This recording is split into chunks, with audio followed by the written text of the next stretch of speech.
नमस्कार दर्शकों, news today के इस बुलेटिन में आपका स्वागत है, जहां हम चर्चा और विश्लेषण करते हैं आज की महत्वपूर्ण खबरों का। आज की मुख्य सुर्खियां इस प्रकार हैं। क्रेडिट रेटिंग एजेंसी ने भारतीय बैंकिंग क्षेत्र के आउटलुक को पॉजिटिव से घटाकर स्टेबल किया।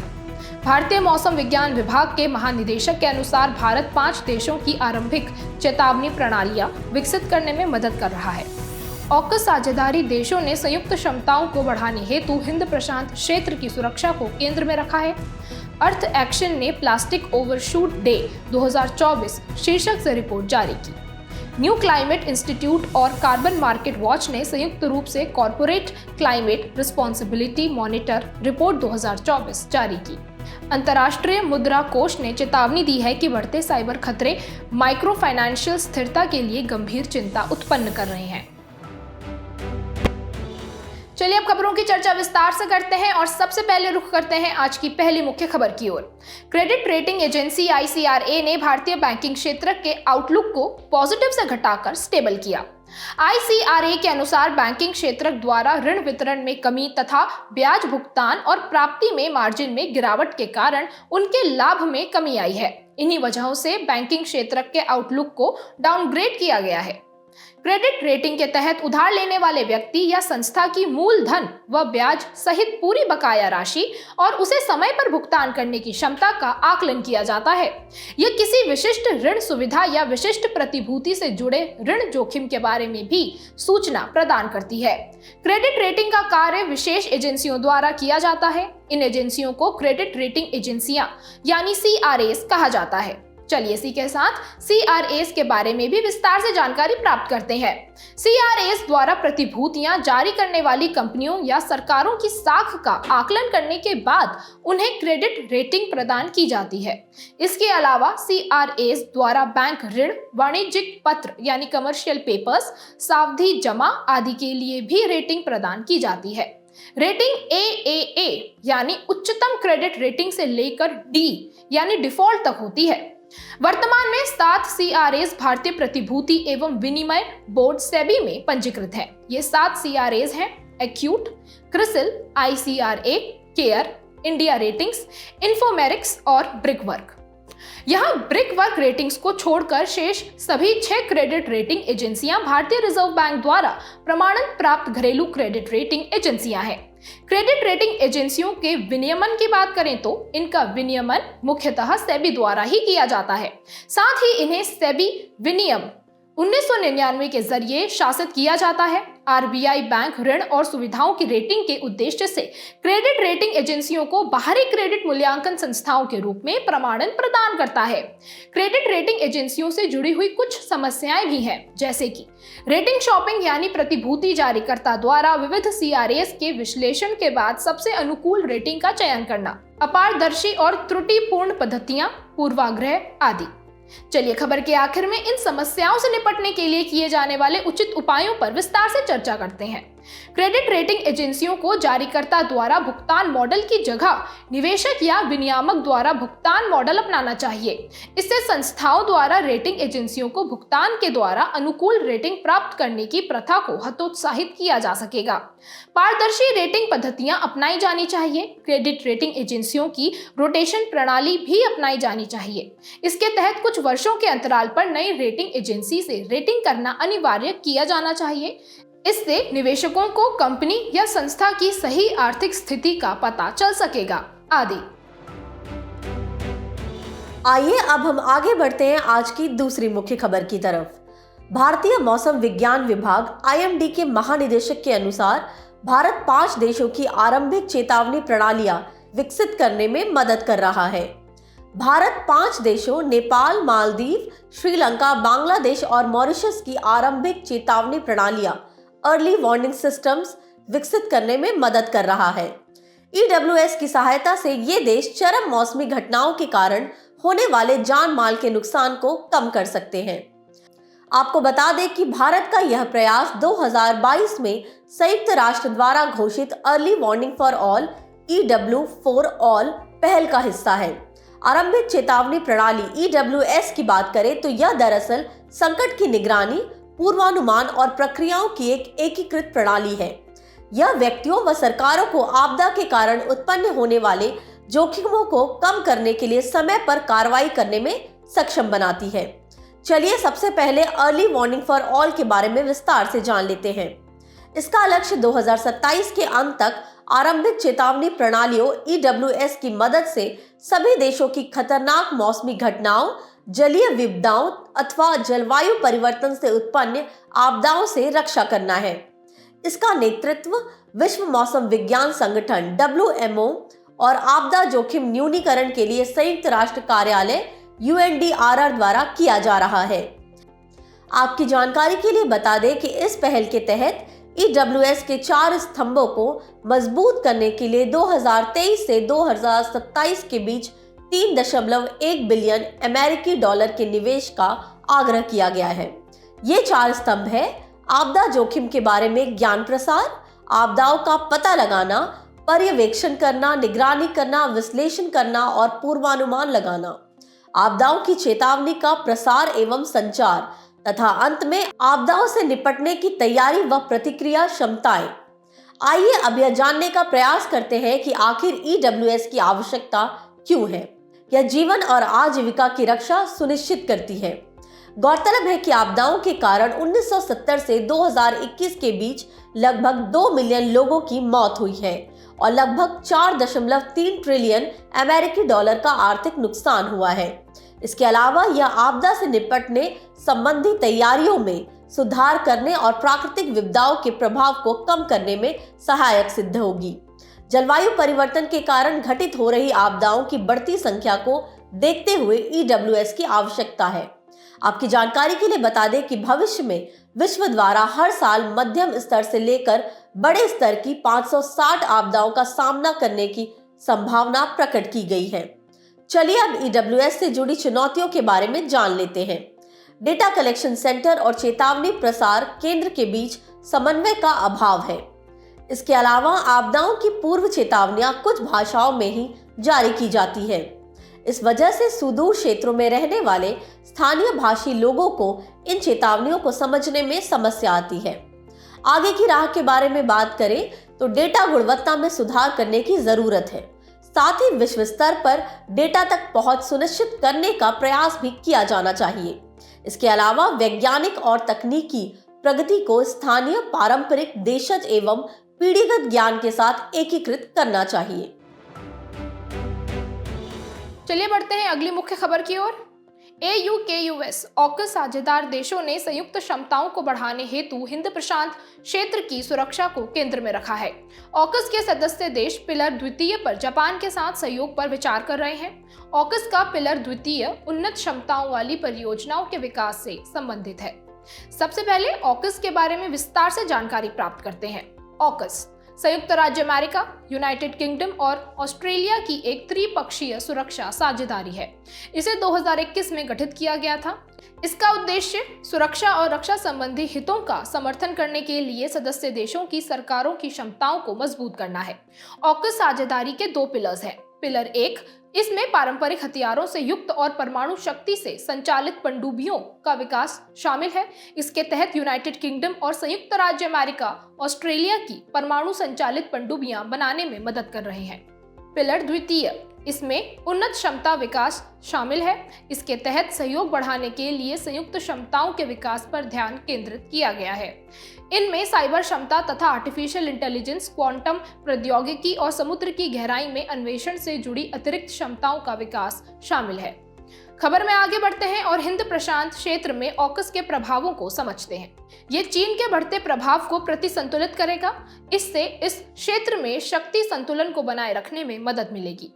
इससे क्षेत्र में सैन्यीकरण को बढ़ावा मिलेगा, जिससे क्षेत्रीय तनाव बढ़ने की आशंका है और इसी के साथ परमाणु हथियारों के प्रसार से जुड़ी चिंताएं भी बढ़ेंगी। खबर के आखिर में ऑकस और क्वाड के बीच के अंतर को समझते हैं। दोनों सामरिक समूहों की अभिरुचि का क्षेत्र हिंद प्रशांत है। इसके बावजूद भी दोनों के स्वरूप और उद्देश्यों में अंतर है। जहां ऑकस मुख्य रूप से रक्षा साझेदारी पर केंद्रित है, वहीं क्वाड कई क्षेत्रों में सहयोग पर जोर देता है। क्वाड या क्वाड्रिलेटरल सिक्योरिटी डायलॉग संयुक्त राज्य अमेरिका, ऑस्ट्रेलिया, भारत और जापान का एक समूह है। यह स्वतंत्र, खुले, समृद्ध और समावेशी हिंद प्रशांत क्षेत्र के निर्माण के लिए प्रतिबद्ध है। चलिए अब हम बात करते हैं हमारी अगली मुख्य खबर के बारे में। अर्थ एक्शन ने प्लास्टिक ओवरशूट डे 2024 शीर्षक से रिपोर्ट जारी की। आपको बता दें कि उस तिथि को प्लास्टिक ओवरशूट दिवस के रूप में चिन्हित किया जाता है जिस दिन प्लास्टिक अपशिष्ट की मात्रा इन्हें प्रबंधित करने की विश्व की क्षमता से कहीं अधिक हो जाती है। इससे पर्यावरण प्रदूषित हो जाता है। गौरतलब है कि यह किसी देश के कुप्रबंधित अपशिष्ट सूचकांक यानी मिसमैनेज्ड वेस्ट इंडेक्स MWI के आधार पर निर्धारित किया जाता है। 2024 में ग्लोबल प्लास्टिक ओवरशूट डे 5 सितंबर को चिन्हित होना अनुमानित है। प्रत्येक देश में अलग अलग तिथियों पर प्लास्टिक ओवरशूट डे होता है। ऐसा प्लास्टिक अपशिष्ट की मात्रा और प्रबंधन की उनकी क्षमता के आधार पर निर्धारित होता है। गौरतलब है कि इस वर्ष भारत में 23 अप्रैल को प्लास्टिक ओवरशूट डे चिन्हित किया जाएगा। चलिए अब रिपोर्ट के मुख्य बिंदुओं पर एक नजर डालते हैं। सबसे पहले बात करते हैं वैश्विक स्थिति के बारे में। 2024 में 220 मिलियन टन प्लास्टिक अपशिष्ट उत्पन्न होना अनुमानित है। इसके अलावा 2021 से प्लास्टिक अपशिष्ट 7.11% बढ़ गया है। दुनिया के 60% कुप्रबंधित प्लास्टिक अपशिष्ट के लिए 12 देश जिम्मेदार हैं। इनमें शीर्ष 3 देश चीन, भारत और रूस हैं। भारत में स्थिति की बात करें तो भारत को कम अपशिष्ट उत्पन्न करने वाले प्रदूषकों की सूची में शामिल किया गया है। इसके साथ ही भारत का कुप्रबंधित अपशिष्ट सूचकांक बहुत अधिक है। भारत में मात्रा के हिसाब से प्रति वर्ष प्रति व्यक्ति 8 किलोग्राम प्लास्टिक अपशिष्ट उत्पन्न होता है। इसके अलावा भारत से निर्यातित प्लास्टिक अपशिष्ट की मात्रा आयातित प्लास्टिक अपशिष्ट की तुलना में कम है। आइए अब भारत में प्लास्टिक अपशिष्ट उत्पन्न होने के कारणों के बारे में जान लेते हैं। अपशिष्ट को सही तरीके से नहीं निपटाने की वजह से अधिक माइक्रोप्लास्टिक उत्पन्न होता है। इसके अलावा प्लास्टिक उत्पादन और प्रोसेसिंग में एडिटिव्स का उपयोग किया जाता है। ये एडिटिव्स पर्यावरण और स्वास्थ्य के लिए खतरनाक होते हैं। रिपोर्ट में भारत के लिए की गई मुख्य सिफारिशों की बात करें तो स्थानीय स्तर पर अपशिष्ट प्रबंधन अवसंरचना का विकास करना चाहिए और विस्तारित उत्पादक उत्तरदायित्व यानी EPR प्रावधान से युक्त अपशिष्ट प्रबंधन नीतियों में निवेश बढ़ाना चाहिए। चलिए अब समझते हैं प्लास्टिक अपशिष्ट प्रबंधन के लिए भारत की पहलों के बारे में। प्लास्टिक अपशिष्ट प्रबंधन संशोधन नियम 2022 जारी किए गए हैं। इसके अलावा प्रोजेक्ट रीप्लान प्रकृति से प्लास्टिक को कम करना यानी रिड्यूसिंग प्लास्टिक फ्रॉम नेचर शुरू किया गया है। इंडिया प्लास्टिक पैक्ट 2021 संपन्न किया गया है और भारत में प्लास्टिक अपशिष्ट में कमी के लिए national circular economy road map जारी किया गया है। चलिए बढ़ते हैं आज की 5वीं मुख्य खबर की ओर। न्यू क्लाइमेट इंस्टीट्यूट और कार्बन मार्केट वॉच ने संयुक्त रूप से corporate climate responsibility monitor CCRM report 2024 जारी की। CCRM रिपोर्ट में विश्व की 51 बड़ी कंपनियों की जलवायु संबंधी रणनीतियों की पारदर्शिता और सत्यनिष्ठा का आकलन किया गया है। CCRM कॉर्पोरेट जलवायु कार्रवाई के 4 मुख्य क्षेत्रों पर केंद्रित है। ये क्षेत्र हैं उत्सर्जन की ट्रैकिंग और खुलासा करना, उत्सर्जन कटौती के लक्ष्य निर्धारित करना, अपनी कंपनियों के उत्सर्जन को कम करना तथा अनबेटेड और अवशिष्ट उत्सर्जन की जिम्मेदारी लेना। चलिए इसी के साथ रिपोर्ट के मुख्य बिंदुओं पर एक नजर डालते हैं। साल 2030 तक उत्सर्जन कटौती और जलवायु संबंधी नेट जीरो उत्सर्जन लक्ष्यों के मामले में कंपनियों के सामूहिक उद्देश्यों में पिछले 2 वर्षों में धीरे धीरे सुधार हुआ है। अधिकांश कंपनियां अर्थव्यवस्था के सभी क्षेत्रों में उत्सर्जन कटौती के लक्ष्य को प्राप्त करने में असफल रही हैं। आपकी जानकारी के लिए बता दें कि ये कटौती ग्लोबल वार्मिंग को 1.5 डिग्री सेल्सियस से नीचे रखने के लिए बहुत आवश्यक है। कई कंपनियां उत्सर्जन में कटौती के विकल्प के रूप में carbon capture, utilization and storage CCUS, stand alone renewable energy certificates RECs, bio energy और कार्बन डाइऑक्साइड हटाने जैसे समाधानों को अपना भी रही है। इसके साथ साथ CCRM रिपोर्ट में कंपनियों से इन समाधानों पर ज्यादा निर्भर नहीं रहने की सिफारिश भी की गई है। ऐसा इसलिए क्योंकि इनके अधिक प्रभावी होने के बारे में स्थिति अभी भी स्पष्ट नहीं है। ऐसे में इन समस्याओं को ध्यान में रखते हुए रिपोर्ट में कुछ मुख्य सिफारिशें भी की गई हैं। रिपोर्ट में सरकारों से सभी क्षेत्रकों के लिए बाध्यकारी जलवायु लक्ष्य निर्धारित करने का आग्रह किया गया है। इसके अलावा कार्बन प्राइसिंग या कैप एंड ट्रेड उत्सर्जन व्यापार तंत्रों का विस्तार करने की आवश्यकता पर बल दिया गया है। कंपनियों को साल 2030 तक के कॉर्पोरेट जलवायु लक्ष्यों की प्राप्ति के लिए त्वरित संशोधन वाली व्यवस्था का पालन करना चाहिए और विनियामकों, मानक निर्धारकों और स्वैच्छिक पहलों द्वारा कंपनियों के लिए जीवाश्म ईंधन के उपयोग में चरणबद्ध रूप से कमी के लक्ष्य को शामिल करने हेतु अधिक स्पष्ट दिशा निर्देश तैयार करने चाहिए। कॉर्पोरेट जलवायु उत्तरदायित्व CCR में सुधार के लिए की गई पहलों पर भी एक नजर डालते हैं। UNFCCC का रेस टू जीरो कैंपेन, गैर राज्य अभिकर्ताओं की नेट जीरो उत्सर्जन प्रतिबद्धताओं पर UN high level expert group HLEG की सिफारिशें, अंतर्राष्ट्रीय मानकीकरण संगठन ISO के नेट जीरो प्रिंसिपल्स, नए विज्ञान आधारित लक्ष्य पहल मानकों की शुरुआत आदि। चलिए अब हम बढ़ते हैं आज की आखिरी मुख्य खबर की तरफ। अंतर्राष्ट्रीय मुद्रा कोष IMF ने चेतावनी दी है कि बढ़ते साइबर खतरे मैक्रो फाइनेंशियल स्थिरता के लिए गंभीर चिंता उत्पन्न कर रहे हैं। आपकी जानकारी के लिए बता दें कि IMF की ग्लोबल फाइनेंशियल स्टेबिलिटी रिपोर्ट 2024 के अनुसार साइबर अपराध की घटनाओं से होने वाला नुकसान बढ़कर $2.5 बिलियन हो गया है। इसके अलावा कोविड-19 महामारी के बाद से साइबर हमलों की संख्या लगभग दोगुनी हो गई है। इसके साथ ही कुल साइबर हमलों का लगभग 20% वित्तीय कंपनियों को झेलना पड़ता है। बैंक इन हमलों से सर्वाधिक प्रभावित होते हैं। चलिए अब वित्तीय क्षेत्र में साइबर हमलों के बढ़ने के लिए जिम्मेदार कारणों के बारे में विस्तार से समझ लेते हैं। सबसे पहला है समय के साथ डिजिटल वित्तीय सेवाओं का विस्तार होना। इससे हैकर्स के लिए किसी व्यक्ति या संस्था को अपना लक्ष्य बनाना काफी आसान हो गया है। दूसरा है आंतरिक खतरा। कई बार यूजर या किसी संस्थान के अधिकृत कर्मचारी की संस्थान में संवेदनशील डेटा तक पहुंच होती है। आपको बता दें कि यूजर या कर्मचारी अपने मौद्रिक लाभ के लिए जानबूझकर या अनजाने में इस डेटा का दुरुपयोग करता है। तीसरा है साइबर सुरक्षा कौशल का अभाव। इसके कारण वित्तीय संस्थाओं पर साइबर हमलों का खतरा अधिक बढ़ गया है। और अंत में भू राजनीतिक तनाव। उदाहरण के लिए यूक्रेन पर रूसी आक्रमण के बाद साइबर हमलों की संख्या में बढ़ोतरी हुई है। मैक्रो फाइनेंशियल स्थिरता पर साइबर हमलों के प्रभाव के बारे में बात करें तो किसी वित्तीय संस्थान के ग्राहकों के गोपनीय डेटा सार्वजनिक हो जाने से उस संस्थान की कार्यप्रणाली में विश्वास कम होने लगता है। इसके परिणाम स्वरूप लोग शीघ्रता से उस संस्थान में जमा अपनी धनराशि निकालने लगते हैं। इसके अलावा भुगतान नेटवर्क पर साइबर हमले व्यापार, ऑनलाइन बैंकिंग आदि सेवाओं को बाधित कर सकते हैं। साथ ही ये देश की वित्तीय स्थिरता को भी कमजोर कर सकते हैं। इसके साथ ही वित्तीय प्रणालियों के एक दूसरे से जुड़े होने के कारण साइबर हमले वित्तीय प्रणालियों के नेटवर्क में तेजी से फैलते हैं।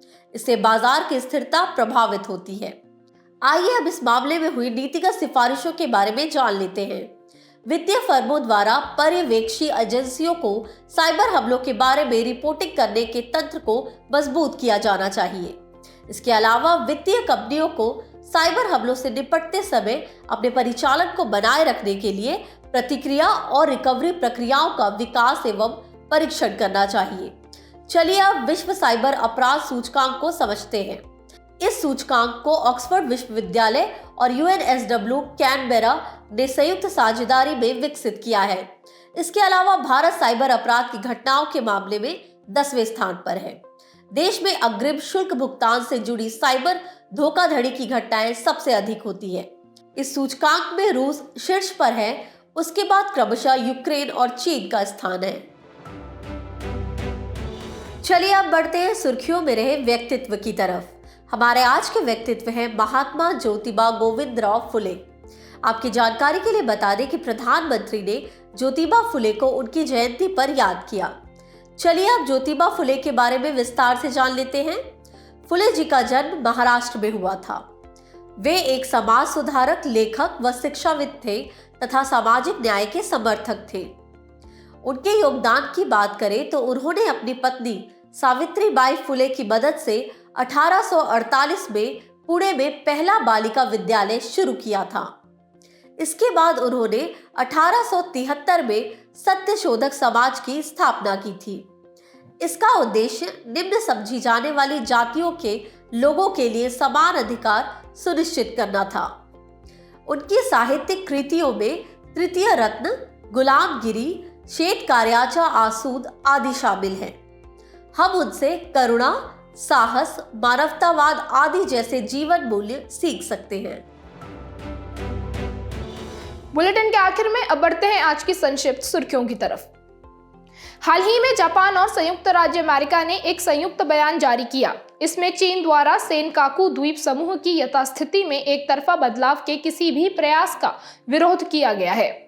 वित्तीय सेवा संस्थान ब्यूरो FSIB ने नेशनल हाउसिंग बैंक के प्रबंध निदेशक पद पर नियुक्ति के लिए संजय शुक्ला के नाम की सिफारिश की है।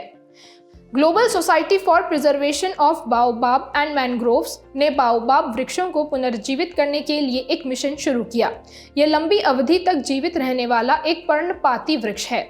इसका तना चौड़ा और शीर्ष सघन होता है। बाओबाब वृक्ष 20 फीट से लेकर 100 फीट तक लंबे हो सकते हैं। Web3 डेवलपर्स के वैश्विक पूल में 2023 में भारत की हिस्सेदारी बढ़कर 12% हो गई थी। यह हिस्सेदारी साल 2018 में 3% थी।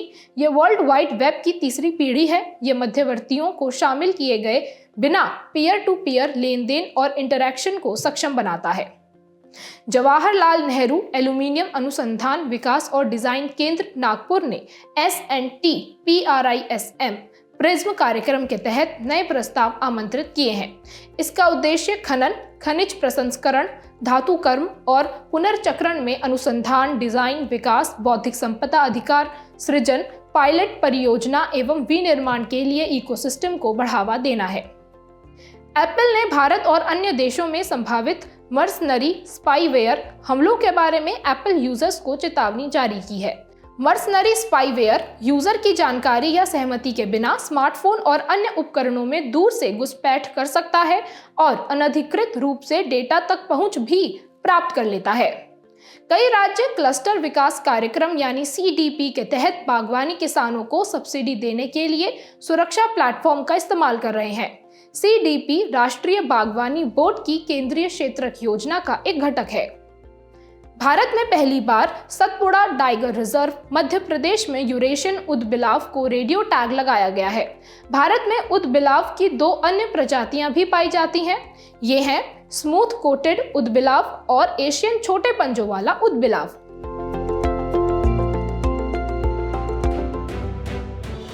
जाने से पहले आपकी समझ की परीक्षा के लिए डालते हैं एक नजर हमारे स्पेशल सेगमेंट प्रश्नोत्तरी पर।